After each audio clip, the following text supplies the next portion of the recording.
Ini para wali itu seperti itu. Gitu. Maka kita dikatakan ini anak sapa kae? Salafi Wahabi so. Dikatakan. Sing Joko tenah. Firanda aja. Firanda apa keranda? Kayaknya Firanda nggak ada jenggotnya deh. Atau ada ya? Tapi sedikit sekali. Nah itu dia mengkritik, mengatakan guru sekumpul itu berbohong padahal dia sendiri yang tidak paham. Jadi guru sekumpul kan pernah cerita waktu ziarah Rasulullah itu diceritakan oleh guru sekumpul apa nisan Rasulullah itu kan bergoyang-goyang kemudian Rasulullah Keluarnya dalam bentuk apa ya? Firanda itu tidak percaya masa benar terjadi begitu. Kalau terjadi begitu berarti orang-orang di situ semua lihat dong, askar atau polisi tentara yang di situ menjaga lihat, oh nggak ada yang lihat. Loh ya nggak ada yang lihat guru sekumpul kok gimana sih?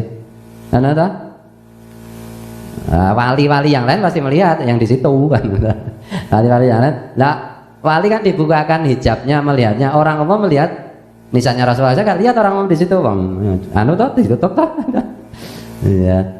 Lah kalau bergoyang-goyang berbunyi, lah ya bunyinya ya tidak diperdengarkan orang. Orang melihat itu nisan tidak apa-apa padahal sebenarnya nisan itu bergoyang, bergemuruh. Nah, yang tahu ya wali kan melihat. Orang umum tidak melihat. Lah pas di situ ada wali yang lain yang memberi kesaksian nggak?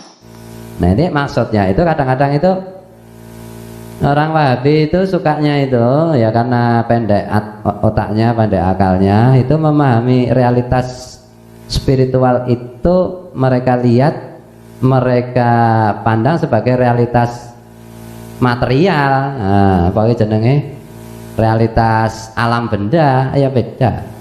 Kan itu toh? Ya beda.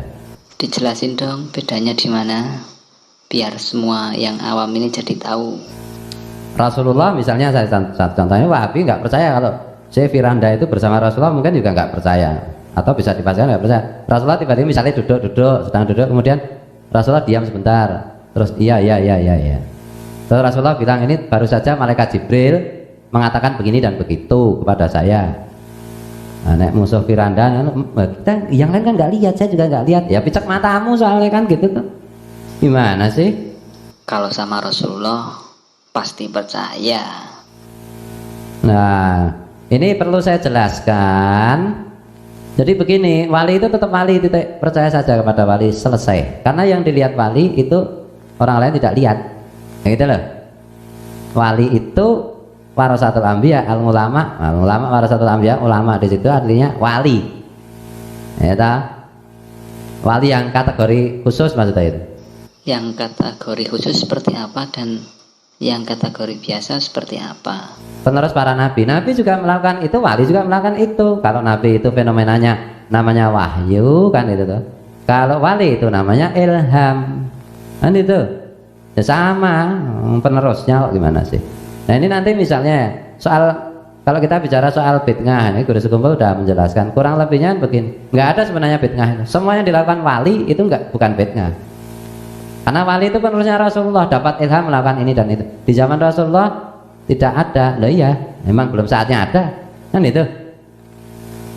Nah, para wali tidak akan pernah melakukan praktek-praktek ritual ibadah kecuali pasti dapat ilham dari Allah melalui Rasulullah. Kan itu. Kalau melalui Rasulullah berarti melalui hadis atau mimpi ya? Jadi nggak ada bid'ah itu. Makanya ya tidak usah perlu bid'ah hasanah.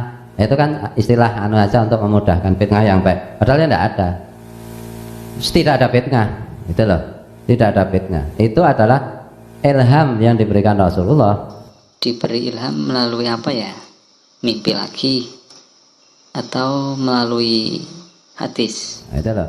Nggak percaya terserah ya. Memang otaknya terbatas. Orang yang otaknya terbatas memang susah diajak percaya. Kan itu toh. Tapi kan ya di mana pembuktiannya? Para wali kan mesti banyak karomahnya. Kalau nabi kan mukjizat, kalau wali kan karomah. Banyak karomahnya yang bisa dilihat sebagai bukti, sebagai tanda. Nah karomah yang paling besar itu sebenarnya misalnya kalau kita membahas mengenai guru sekumpul, ya karomah beliau yang terbesar itu ya adalah warisan beliau itu, di mana puluhan juta manusia beribadah seperti yang diajarkan beliau dengan tertib, dengan baik, kan itu. Dan murid-muridnya yang juga menjadi ulama, menjadi wali, banyak menjadi wali besar, itu loh. Dan diakui oleh semua ulama, semua wali, bukan hanya di Indonesia, di seluruh dunia. Yang tidak ngakui cuma ulama yang pekok, namanya apa jenis salafi. Masa ada sih ulama yang pekok? Ulama kan penerus para nabi. Salaf memang, ya. Itu salafi itu sebenarnya istilah kan untuk memalsukan juga. Nahdlatul Ulama Ahlussunnah wal Jamaah kan membuat istilah salafiyah.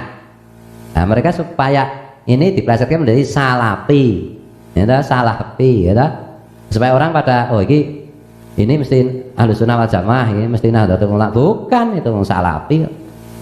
Orang nggo nah kita nggo salafiyah. Ini dah. Iki ra nggo ra nggo ra mlebu swarga.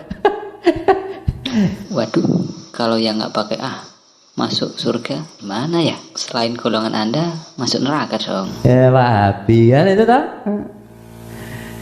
Dan ya kebiasaannya bohong, misalnya apa tentang tradisi Maulid itu dibilang itu tradisi apa kuwi jenenge Syiah. Googling aja itu. Maulid pertama kali. Nanti kan ketemu Syiah ini. Lah ya sebelum ngomong begitu mereka sudah nyiapkan dulu tag di internet supaya nanti kalau di googling ketemunya itu kok gimana sih? Wah, wes jingok tenan ya. Poso-poso Pak ra kena miso loh. Ya puasa itu boleh aja miso itu. Itu kan kata Anda boleh. Kalau kata yang lain? Kalau memang alasannya tepat, jangankan miso, bunuh orang aja nggak apa-apa. Loh, perang Badar kan tanggal 17 Ramadan gimana sih? Perang Badar, wah ini puasa ya Pak. Rasa dari itu namanya ditemakin nil. Ya gimana? Jadi nggak usah percaya dengan gitu-gitu lah, dengan gitu-gitu.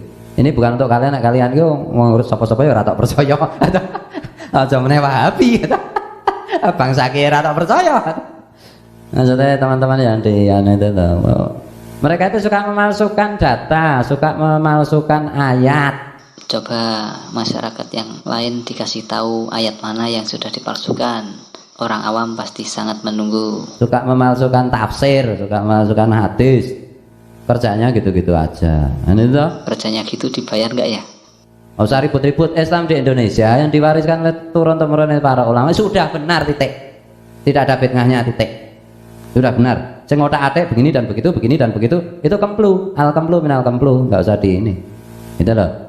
Siapapun yang otak-atik ibadah yang sudah menjadi tradisi, yang sudah diwariskan oleh orang tua kita, kakek buyut kita ini di Jawa, di Kalimantan, di Sumatera, di Sulawesi, di mana-mana di Nusantara ini, itu sudah benar, nggak ada yang keliru. Oh, jadi ibadah itu tradisi ya? Oh, saya pikir. Tuh loh, kalau keliru itu pasti sudah ditegur oleh MUI. Oh, MUI diem aja, lo cerewet kan itu? Lah gimana mau negur? Wong MUI saja itu kawan-kawan Anda kan nggak enak. Sesama kawan kok ribut. Nah gitu loh. Jadi jangan percaya kayak begitu itu. Nah, ini terus-menerus setan belang tuh. Setan berkopiah dan berbaju koko. Murid Anda juga ada yang berbaju koko tuh. Ya itu, jadi ingat ya. Jadi kalau wali bercerita itu kamu percaya, nomor siji. Kalau kamu nggak cerdas, berkali-kali kalau kamu nggak cerdas, percaya aja, itu loh. Untuk cerdas itu susah, gitu. Tanyalah, itu loh. Tanyalah, paling tidak tanya Arab bangsa apa dengan saya. Nanti saya jelaskan maksudnya. Mantap, Anda benar-benar cerdas. Bismillahirrahmanirrahim. Dan mereka selalu mengatasnamakan Rasulullah. Dengan wali aja nggak percaya, apalagi dengan Rasulullah, kan itu? Gak kebalik tuh. Bukannya mereka percaya dengan Rasulullah. Sebesar-besar karomahnya wali, sebesar-besar ilhamnya wali, tidak akan lebih besar daripada mukjizatnya Nabi, kan itu? Karena karomahnya wali itu hanya serpihan, hanya pancaran dari mukjizatnya Nabi. Ilhamnya wali itu hanya, ya, sepersekian miliar dari wahyunya yang diterima Rasul, kan itu. Lawan dengan karomahnya wali aja nggak percaya, dengan ilhamnya wali aja nggak percaya, gagah bener mengatakan percaya kepada Rasulullah, ya tak? Temui Rasulullah bener bisa nggak percaya, malah bilang tukang sihir apa-apa. Kalau mereka nggak percaya Rasulullah, mereka non muslim dong. Ya tak? Misalnya Rasulullah menerima wahyu lagi ngomong-ngomong begini dan Abu Bakar, kemudian Rasulullah terharu meneteskan air mata. Abu Bakar bertanya, mengapa engkau meneteskan air mata, wahai Rasul? Saya melihat dirimu itu melas, kasihan dulu kamu begini dan begitu, sekarang kamu bajunya aja compang-camping, kasarnya begitu. Kemudian Rasulullah tersenyum. Mengapa Rasulullah engkau tersenyum? Malaikat Jibril baru saja bilang Allah kirim salam kepadamu. Coba nek sing diomongi kawan kuwi orang Wahabi, mengada-ada asal cerita ya.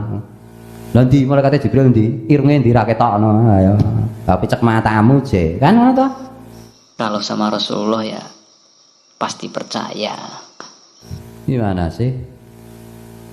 Nah, Rasulullah itu diberi mukjizat macam-macam sehingga itu sebagai tanda-tanda itulah ayat-ayat yang apa yang disampaikan Rasulullah tidak ada yang pernah keliru dan tidak akan pernah keliru. Itu sebagai bukti bahwa Rasulullah itu apa yang disampaikan semua benar. Kali ini sepakat semua perkataan Rasulullah itu benar. Para wali pasti ya, oleh Rasulullah diizinkan untuk atau karomahnya itu diketahui oleh banyak orang untuk membuktikan bahwa sang wali itu benar-benar wali. Yang itu toh. Nah, Firanda ini misalnya ini karena ini membahas Firanda ngerti guru sekumpul ya tidak sikatan. Nah, Firanda ini kalau sholat itu yang makmum berapa? Nah, guru sekumpul itu jangankan guru sekumpul, guru sadudin itu ya toh. Yang makmum 2 juta orang kalau paspal itu sehari-hari ya 200.000 300.000 jamaahnya itu setiap kali sholat itu loh. Nah, Firanda salat ngasar sing makmum yang loro atau munyok karo ketek ta. Wah, ya bukan hewan kayaknya tuh, tetap manusia walaupun 2. Oh, itu bisa aja. Lah ya nek wong ngayal ya sing ngayal yang demit iblis iki jan ngono kuwi kan itu tuh. Bukan firandanya, bukan cara berpikirnya loh. Nek firandanya itu ya wong kita sesama manusia atau anak cucu Nabi Adam kita sayang cinta kan itu. Tapi cara berpikirnya itu loh yang harus diluruskan. Dan itu tuh orangnya tidak boleh kita benci. Jangankan firanda, orang kafir aja tidak boleh kita benci, orangnya loh. Yang kita tidak suka kan kekafirannya, karena kekafiran itu akan mencelakai si orang kafir itu. Makanya kita benci kekafirannya, kita benci kekafirannya sebagai bukti bahwa kita cinta sama orangnya kan itu. Kita benci pada cara berpikir Salafi Wahabi itu menunjukkan bahwa kita masih sayang, masih cinta dengan orangnya, karena cara berpikir seperti itu akan menyeret mereka masuk neraka. Mantap, penjelasan Anda kali ini benar-benar bijak. Terima kasih telah menonton video ini. Tonton juga video yang lain.